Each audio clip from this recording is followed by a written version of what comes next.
pigeon. And who want to go with me reading the books? Let's go. Today's book titled Lancelot. Lancelot. Ay. Barbie. Excuse me. Excuse me.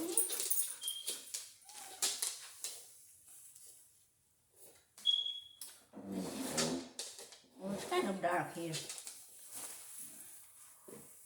Let's see.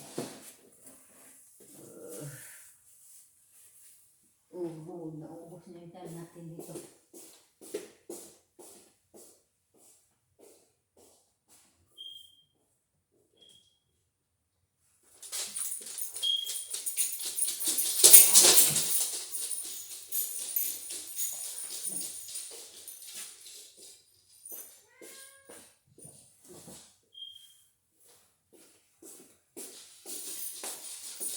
Okay. May put that back.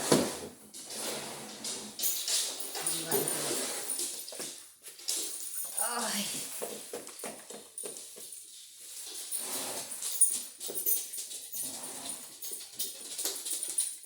Now, long ago in Europe's dark past, there lived a noble ruler named King Ban, whose kingdom in northern France had come under attack.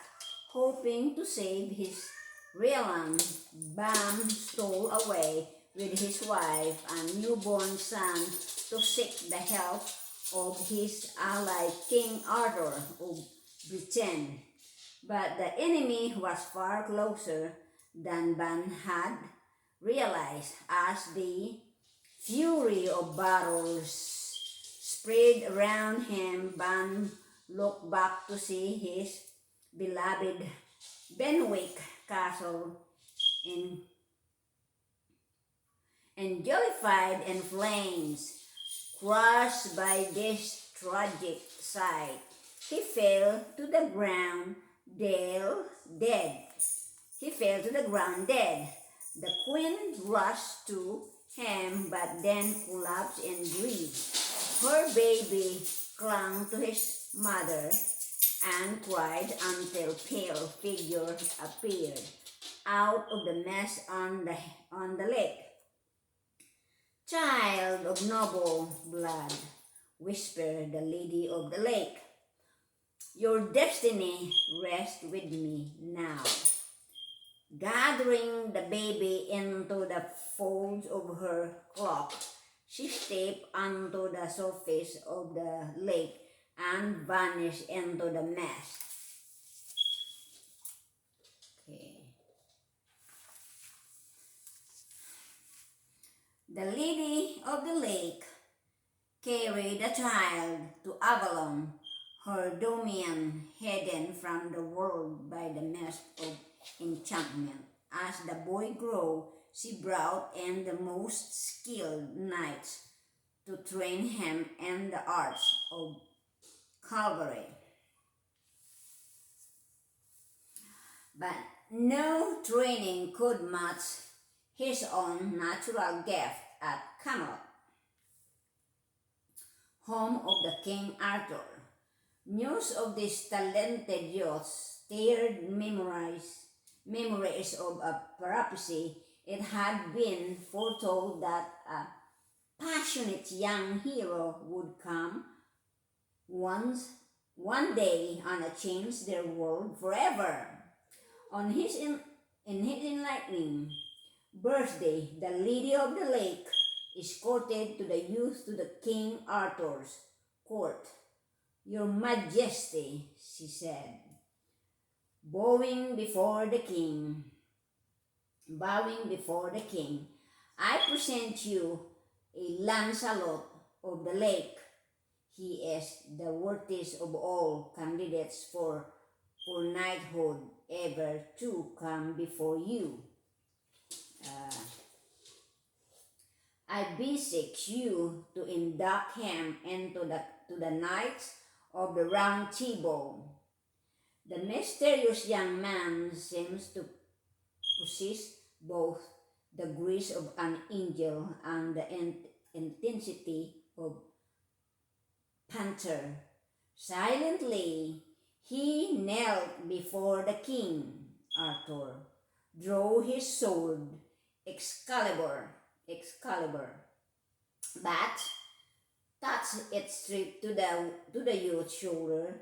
Rise, Sir Lancelot, he commanded, and take your place among our brotherhood. May the greatness that your destiny promises be fulfilled through service to our cause. I wish only to be an instrument of your will, sir, said Lancelot, and to bring honor to her majesty. Excuse me.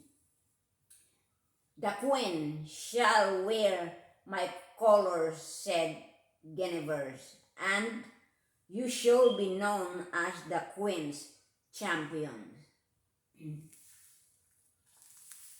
So Guinevere. Anyway, excuse me. Sorry. And excuse me. The new anointing Lancelot set forth to prove himself worth of his new title, challenging any knights whom he found causing trouble. He soon was sending a steady stream of defeated opponent back to Arthur for judgment. To Guinevere, he sent those who had broken the code of honor regarding women.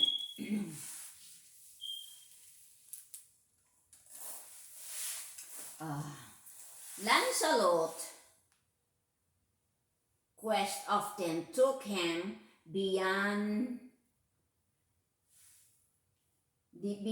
mere dwelling with knights. Once he came upon a town whose young ladies were all being held captive by two giants. Knowing that giants are usually stupid, he devised a plan to outwit them. Come, meet your fate, you mammoth bags of pig poop, he yelled from outside their castle. This pig poop you'll become when I catch you, answered one of the giants, rushing out toward the fearless knight. But the brute tripped on a snare that Lancelot had rigged, and he toppled to the ground. Lancelot leaped on the giant and chopped off his head before it had another thought in it. The second giant now thundered forth.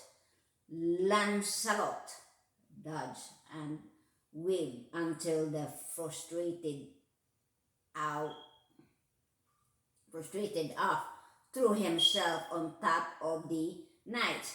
But as the monstrous body came falling down, Lancelot held his sword straight up and flung into the giant's heart.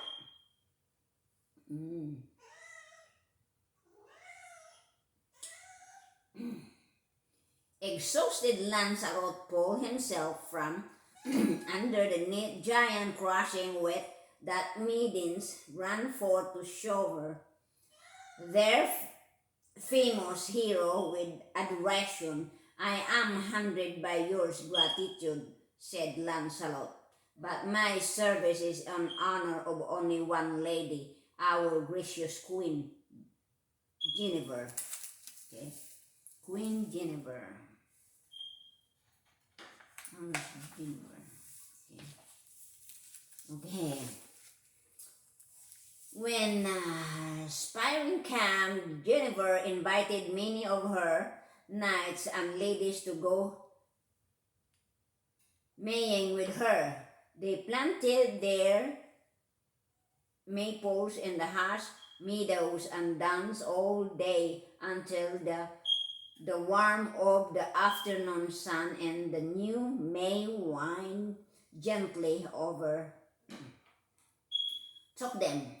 But in the forest, a dark figure was growing ever more alert, Sir Meleagant, the belligerent lord of neighboring lands, had long desired Guinevere's. Hearing that Lancelot was away on a quiet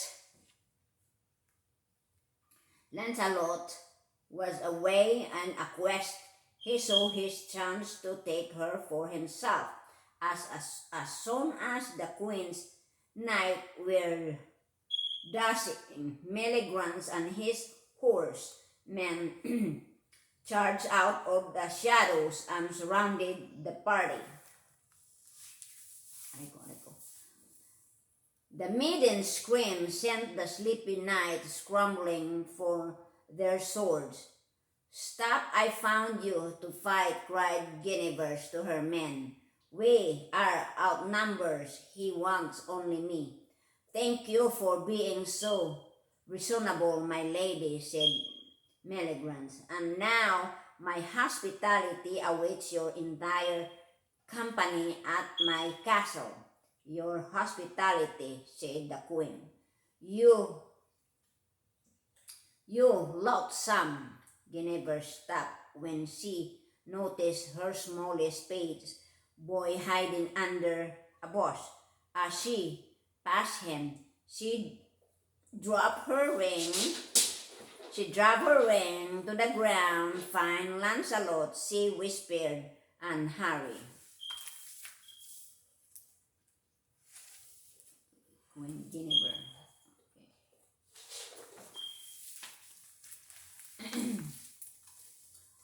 When Lancelot heard of Guinevere's peril, he immediately rode to Meleagant's manor. Enemy and archers were waiting for him there and shot his horse full of arrows, but Lancelot was not so easily deterred.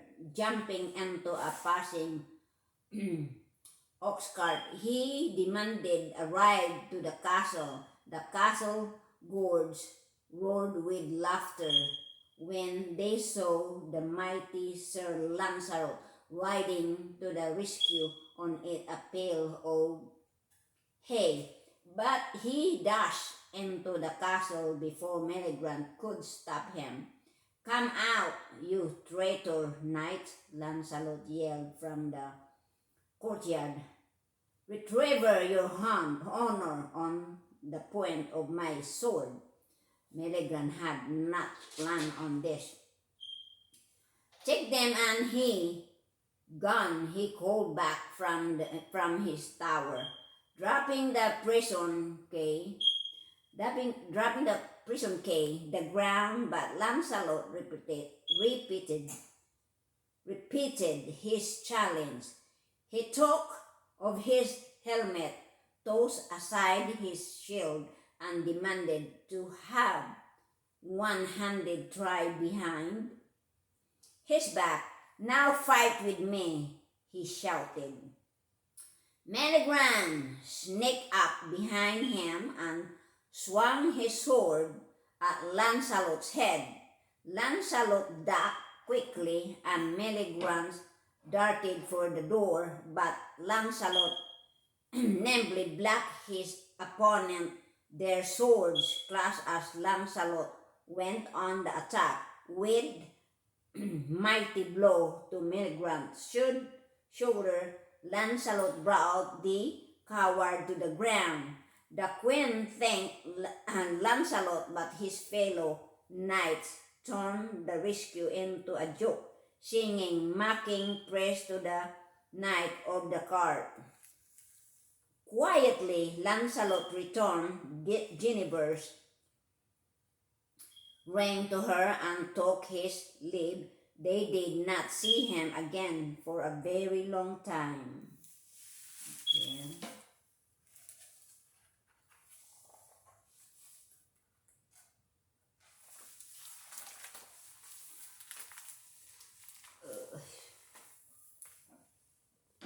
Helping to pull up ill feelings behind him, Lancelot wandered to search of new adventure. They were never had to find for his fame as a champion of justice attracted them. After traveling for many days, he noticed a dark tower billowing steam above the horizon. Local villagers told him a young princess had been imprisoned there by powerful sorcerers who was jealous of her beauty. The princess sat day and night on burning bath surrounded by fire.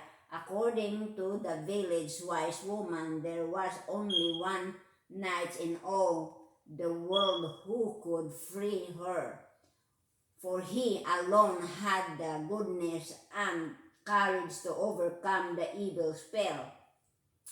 Lancelot immediately rode to the tower and dismounted. When he struck the doors, the feel of their hinge and great clouds of steam poured forth, covering his head. He struggled up winding staircase and kicked open the door. "Your suffering is indeed, my lady," he called to the frightened girl inside. "Who are you?" she asked faintly. "I am Lancelot of the Lake," he answered, scooping her into his arm and carrying her out into the cool air. The maiden was Elaine, the fair daughters of King Peleus of the mysterious far country, whose royal family guarded ancient secrets. "I know not the way your land," said Lancelot, "but I would be honored to escort you there if you lead me, and I would be grateful to do so." "Kind sir," Elaine replied, "for I have another small favor to ask of you when we arrive." Lady Elaine. Hi, Barbie, leave Gregor alone. Outside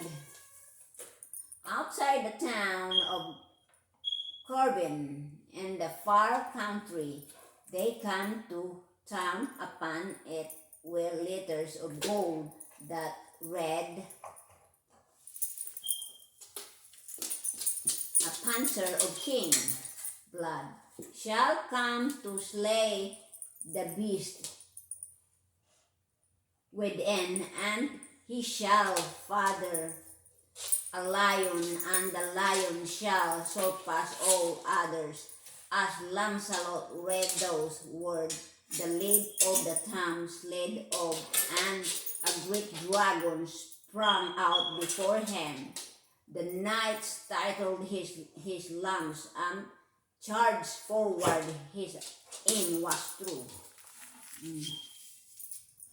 Whoa.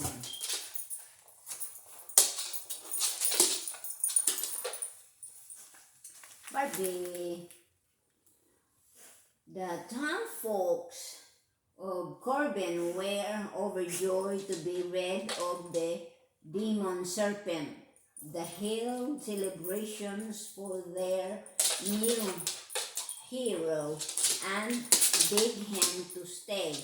But after several months in the far country, Lancelot grew restless and asked to take his leave. You would leave us now when we need you most as the king.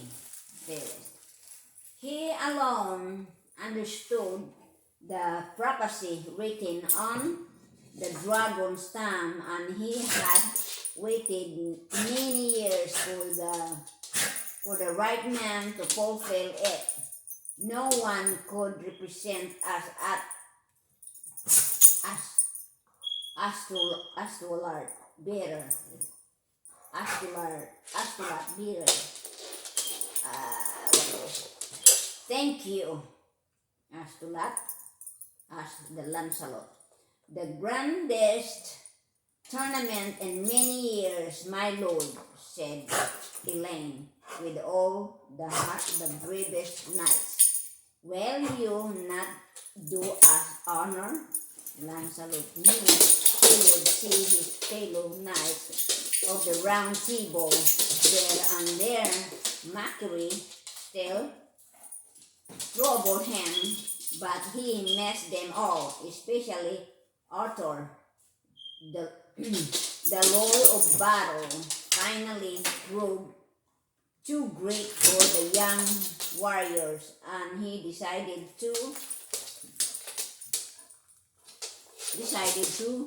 join King Felix's company in disguise as he entered the tournament.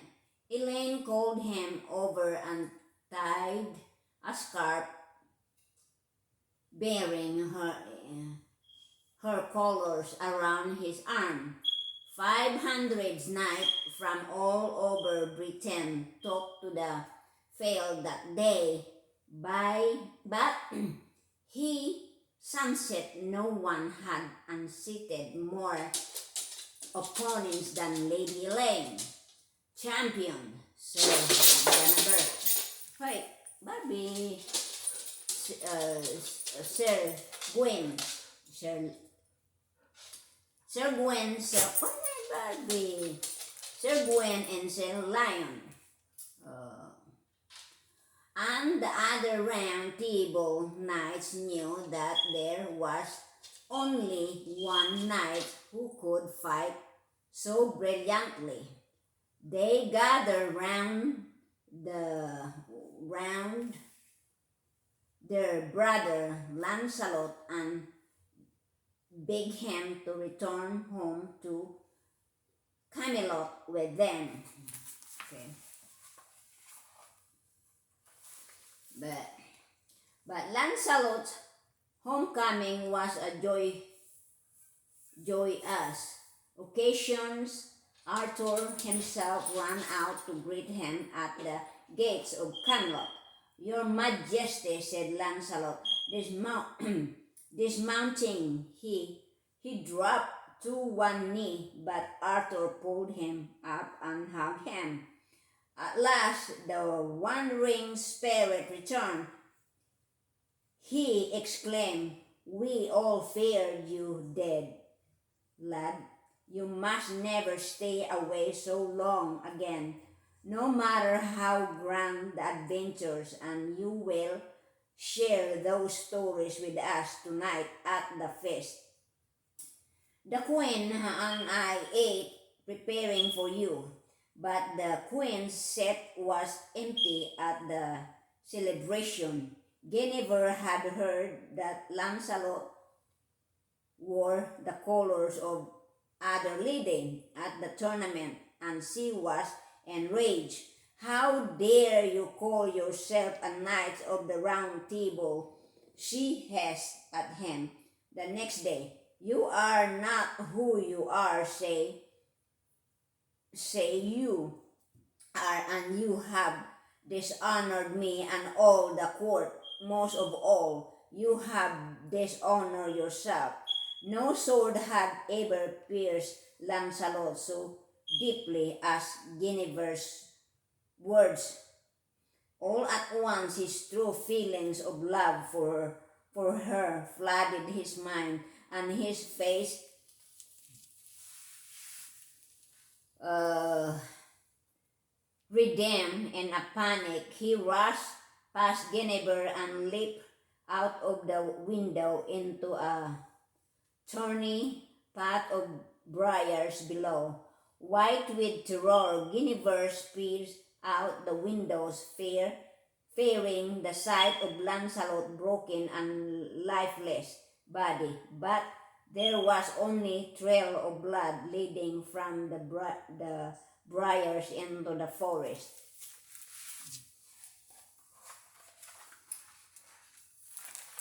Lancelot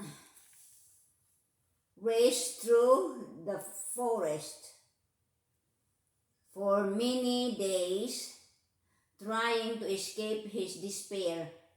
His love for Guinevere tormented him, and his failure as her champion became unbeatable. Madness overtake him. In time, everything he ever knew about himself faded from memory. His beliefs, his identity, even his own name.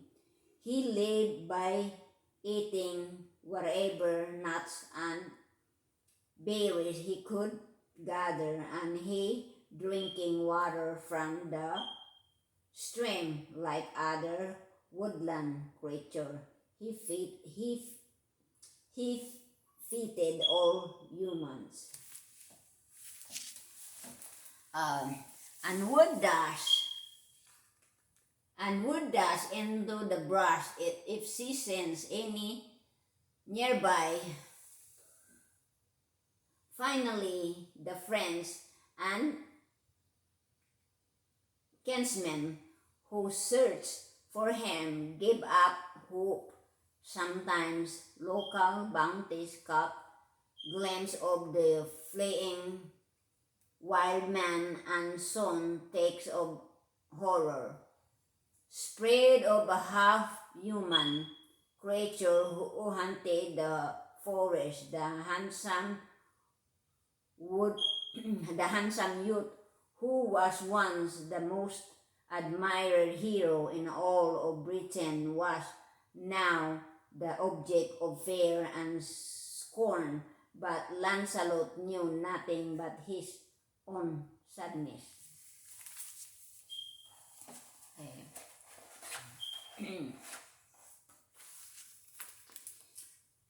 And after something reached Camelot about a wild beast